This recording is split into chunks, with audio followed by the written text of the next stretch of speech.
Yo everyone, welcome back to my channel. Today I'm talking about an anime I recently discovered on Netflix, Sakamoto Days. And honestly, I wasn't that excited at first. I almost didn't continue, I won't lie. But you know what, I got totally caught off guard. At the start, I wasn't too hyped because I'm not a huge anime fan. I watch them, but it's not really my thing. So when I saw Sakamoto Days on Netflix, I was a bit skeptical. But here's the thing, what really drew me in was the originality of the concept. But stick around until the end because I'm gonna reveal something that no one told me and made all the difference for me. You'll see. By the way, before we get started, if you want more content like this, make sure to subscribe. It helps the channel grow. And honestly, we need that to keep exploring these hidden gems. Now, let's dive in. Okay, so what's this anime about? Sakamoto is an elite assassin. The kind of guy who has killed more people than you can imagine. But here's the twist. He decides to quit it all. He gets married, has a kid, and opens a small convenience store in a peaceful neighborhood. At first, I was a bit thrown off, because we expect him to be this dark, ultra badass character who just kills people left and right. But instead, he chooses to live a different life. And that's what really grabbed me. The real twist comes when his past comes back to haunt him. And that's when things get interesting. Sakamoto, with his new dad bod, will have to protect his family and store while facing enemies who want him dead. And he'll do it using more brains than just raw violence. At first, I thought it would just be another story of a killer trying to escape his past. But no, it's much deeper than that. It's a reflection on redemption, family, and the choice to live a normal life away from violence. I was totally blown away by the story, the direction they took. It's not just an action anime, it's an internal quest. What really struck me was the atmosphere. It's very smooth. The action scenes are quick but never drag on, which helps keep the pace without making it repetitive. There's this very natural vibe where the transitions between funny moments and serious moments are seamless. I also love the art direction. The colors are bright but not over the top, just vibrant enough to catch your eye. The animation is so well done you can really tell that the creators put a lot of effort into the details. The characters are also super expressive. It's funny to see Sakamoto, this former elite assassin who's chosen a normal life, but is still this kind of badass in his own way. The humor works really well. The scenes are well balanced.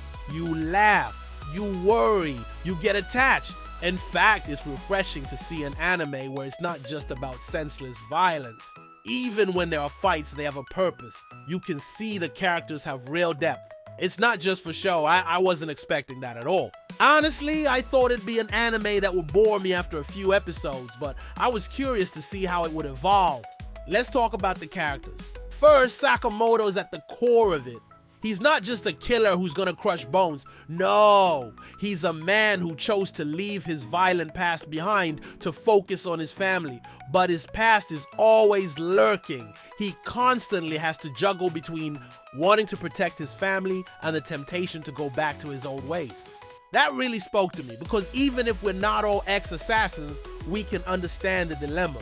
Do you choose to change and go for a peaceful future? Or do you fall back into old habits because they're easier? Then there's Shin, the telepathic kid. At first he seems a bit childish, but he becomes a real key player in the story. He's kind of the voice of reason, but also one of the funniest characters in the anime. And Lou, the convenience store clerk, who despite her calm and quiet demeanor is hiding a badass side. She's super important to the story without ever stealing the spotlight. She's like that character who makes you realize the strongest isn't always the one who shines the brightest. Honestly, I got attached to these characters. I didn't think an anime could do that to me. Quick practical point, Sakamoto Days is a Japanese anime, not Korean, even though some aspects might remind you of Korean dramas. What's really cool is that it's available in several languages on Netflix.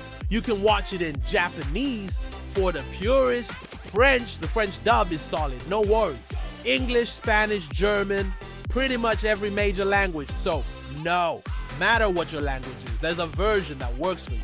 As for the creator, Yuta Suzuki, the author, did an amazing job. Sakamoto Days really took off after it was published in 2020 in Weekly Shonen Jump.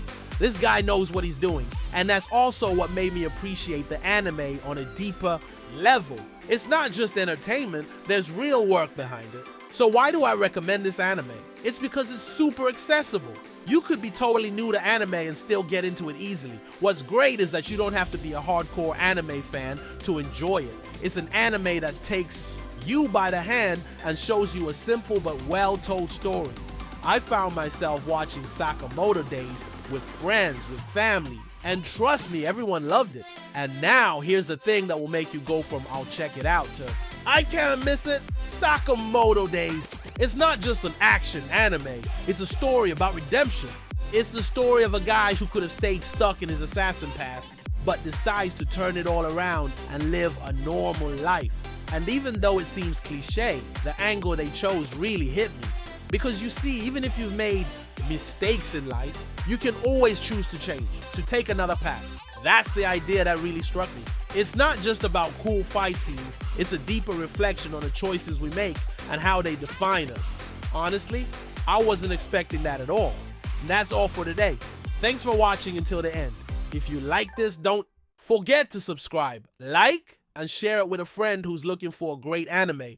I'll keep bringing you more content like this, so stay tuned. See you next time.